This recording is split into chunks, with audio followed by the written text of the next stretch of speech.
નમસ્કાર મિત્રો, ફરી સ્વાગત છે મારા વિડીયોની અંદર. આજના વિડીયોની અંદર આજે આપણે બહુ બધી અપડેટ આવી છે, તો એ અપડેટ વિશે જાણવાના છીએ. તો વિડીયોને અંત સુધી જરૂર જોજો અને વિડીયો પસંદ આવે તો એક લાઈક જરૂર કરજો. ખાસ કરીને અપડેટની વાત કરીએ તો બહુ બધી અપડેટ છે. એની અંદર ધુરંધરથી લઈને લાલો ફિલ્મની અપડેટ છે. સાથે સાથે એની અંદર જે સુહદ ગોસ્વામીએ જે મેન પાત્રની અંદર કામ કર્યું તેમના વિશે અપડેટ છે. કિક 2 જે ફિલ્મ આવવાની છે સલમાન ખાનની એમની વિશે અપડેટ છે. સાથે સાથે એક ટોક્સિક ફિલ્મ જે યશનું છે એની પણ પોસ્ટર રિલીઝ થઈ ગયું છે. એની પણ વાત કરવાની છે. સાથે સાથે જે કિંગ ફિલ્મ છે એની પણ જોરદાર અપડેટ આવી છે. તો આ બધી અપડેટ આજે જાણવાના છીએ. વિડીયોને અંત સુધી જરૂર જોજો અને વિડીયોને એક લાઈક કરવાનું ભૂલતા નહીં.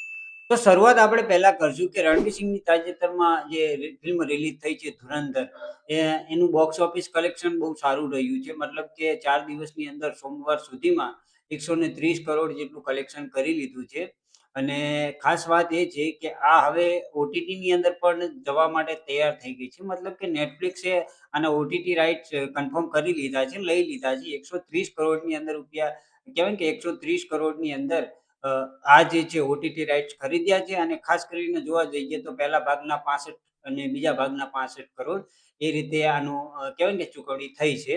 અને વાત કરીએ એની ઓટીટીની તારીખ, તો આની અંદર એવું જાણવા મળી રહ્યું છે કે મહિના પછી મતલબ જાન્યુઆરીના એન્ડ સુધીમાં તો લગભગ આ થિયેટરની અંદર ઉતરીને ઓટીટી ઉપર મતલબ કે નેટફ્લિક્સ ઉપર આવી જવાની છે. તો હવે એ કન્ફર્મ તારીખ આપેલી જ છે, પણ હજુ થાય છે કે નથી થતું, હજુ જે એનું કલેક્શનમાં કઈ રીતે વધારો થાય છે, ઘટાડો થાય છે, પ્લસ કહેવાય ને કે જેવું ક્રેઝ રહેશે ફિલ્મનો એ પ્રમાણે નેટફ્લિક્સની ઉપર આવશે. પણ આવશે જરૂર આ મહિના જાન્યુઆરીની અંદર જ તે.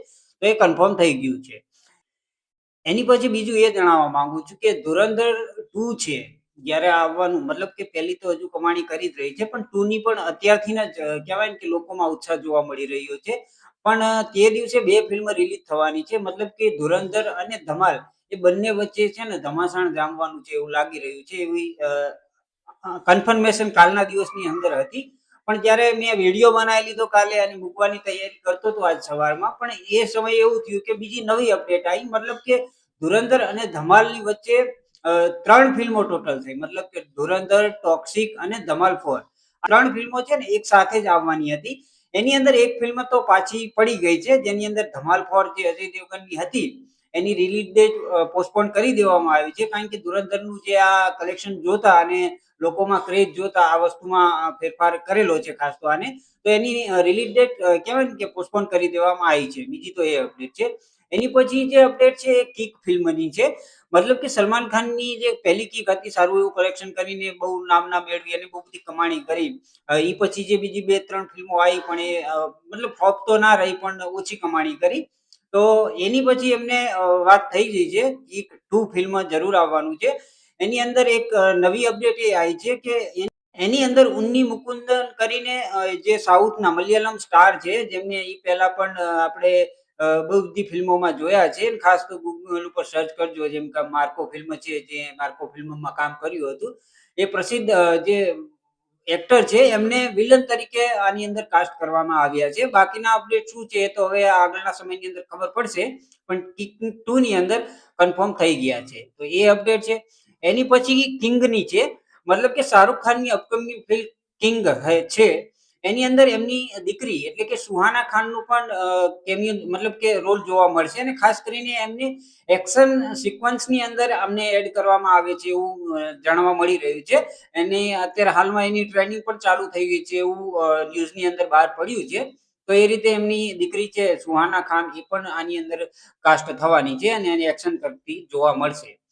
એની પછી લાલોની વાત કરીએ તો લાલોની વાતમાં એવું છે કે લાલો જે ફિલ્મ છે એની અંદર જે મેન કિરદાર હતું, મતલબ કે જે સુહદ ગોસ્વામી એઝ લાલો નું જે કિરદાર હતું, એમને એક હિન્દી મોટી કહેવાય કે સિરિયલ, ટીવી સિરિયલની અંદર રોલ મળી ગયો છે. મતલબ કે તમે જોવા જાઓ કે જે લાલો શ્રી કૃષ્ણ સદા સહાયતીની અત્યારે કહેવાય કે કમાણીની વાત કરીએ તો કમાણીમાં પણ અત્યારે સુધીમાં કહેવાય કે બહુ સારી એવી કમાણી કરી લીધી છે. ને હજુ સુધી કહેવાય ને કે પાછું પડવાની નામ નથી લેતી. હજુ સુધી કલેક્શનની અંદર પણ એડ થતું જ જાય છે. જેની અંદર મેન ભારતની વાત કરીએ, ગુજરાતીમાં રિલીઝ થયેલી ફિલ્મે ગુજરાતની મતલબ ભારતની અંદર 91.5 કરોડનું કલેક્શન 61 દિવસની અંદર કરી લીધું છે. બાકી જે છે એ લગભગ 116 કરોડથી પણ વધારેનું કલેક્શન વિશ્વનું દેખાડવામાં આવી રહ્યું છે. પણ એ હજી ઓફિશિયલી કહેવાય ને કે બતાવવામાં નથી આવતું. ખાસ તો આ બી સેકનિલ્કના એક રિપોર્ટ પ્રમાણે જાણવા મળ્યું છે કે 61 દિવસની અંદર 91.5 કરોડનું કલેક્શન કરી લીધું છે. અને જે એની અંદર જે મેન કિરદારમાં હતા એટલે કે સુહદ ગોસ્વામી, એમને એક ટીવી સિરિયલની અંદર કામ મળ્યું છે, મતલબ મોકો મળ્યો છે, જેમાં તમે જોઈ શકો છો કે જે સ્મૃતિ ઈરાનીની જે ટીવી સિરિયલ છે, મતલબ કે સાસ ક્યોંકि સાસ ભી કભી બહુ થી, એની અંદર ખાસ રોલ આમનો પણ આવ્યો છે, મોકો મળ્યો છે. તો એની અંદર પણ એ જવાના છે, તાજેતરના ન્યૂઝની અંદર જાણવા મળી રહ્યું છે. તો ખાસ તો ચિત્રલેખાનો આ રિપોર્ટ છે એની અંદર એમને જણાવ્યું છે કે લાલો ફિલ્મના આ અભિનેતાની ક્યોંકિ સાસ ભી કભી બહુ થી માં એન્ટ્રી થઈ ગઈ છે. ક્યોંકિ સાસ ભી કભી મતલબ એની એન્ટ્રી થઈ ગઈ છે. તો ખાસ એ બી એક સારા સમાચાર છે કે એ બી હવે એ પ્રમાણે હિન્દીમાં પણ નામ રોશન કરવા જઈ રહ્યા છે આપણા ગુજરાતી એક્ટર. તો એ પણ છે કે એ પણ ખુશીની વાત છે. તો એ બી છે. બાકી બધી એક અપડેટ બીજી હતી કે જે ટોક્સિક ફિલ્મ છે એની પણ અપડેટ આવી ગઈ છે. મતલબ એક પોસ્ટર શેર કરવામાં આવ્યું છે જેની અંદર એક કહેવાય ને કે બાથ ટબની અંદર ખૂનથી લથપથ ને પાછળ બહુ બધા ક્રેક ને યશનું એવો મતલબ મસ્ત મજાનું એક પોસ્ટર રિલીઝ કરવામાં આવ્યું છે. તો એ બી ખાસ કરીને ધુરંધર પાર્ટ 2 સાથે કહેવાય ને કે ક્લેશ થવાની છે. હવે જોવાનું એ છે કે ધુરંધર પહેલું જે ફિલ્મ છે એનું કમાણી તમે 4 દિવસની અંદર જોયું. 4 દિવસની અંદર 130 કરોડનું કલેક્શન કર્યું છે. એની પછી જે આની સામે ટક્કર પડવામાં બીજી બે ફિલ્મો હતી. મતલબ કે એક ટોક્સિક હતી ને એક ધમાલ હતી. પણ ધમાલના અપડેટ આવી ગયા કે પોસ્ટપોન કરી લીધું છે.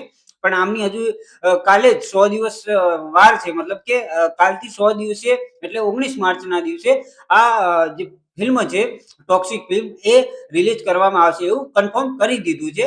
હવે એની અંદર કોઈ અપડેટ આવશે તો હું તમને જરૂર કહીશ. પણ વિચારવાની વાત એ છે કે 4 વર્ષ બાદ જ્યારે કેજીએફ ચેપ્ટર 2 આવ્યું એ પછીના 4 વર્ષ બાદ જ્યારે યશ આવી રહ્યા છે તો એવા સમય આવી રહ્યા છે કે જે દિવસે ધુરંધર પાર્ટ 2 આવવાનું છે. ખાસ તો તમે બધા કઈ ફિલ્મોમાંથી વધારે એક્સાઇટેડ છો એ કમેન્ટ કરીને જરૂર જણાવજો. અને આ અપડેટ જો પસંદ આવી હોય તો એક લાઈક જરૂર કરજો. અને સારી એવી લાઈકો આવશે તો આપણે આગળ આના પાર્ટ 2 પાર્ટ 3 એમ મતલબ કહેવાય ને કે બહુ બધી અપડેટો તમને આપતા રહેશું. તો ચેનલને સબસ્ક્રાઇબ કરી દેજો. તો મળીએ છીએ આવતા વિડીયોની અંદર. ત્યાં સુધી બધાને જય શ્રી કૃષ્ણ અને જય માતાજી.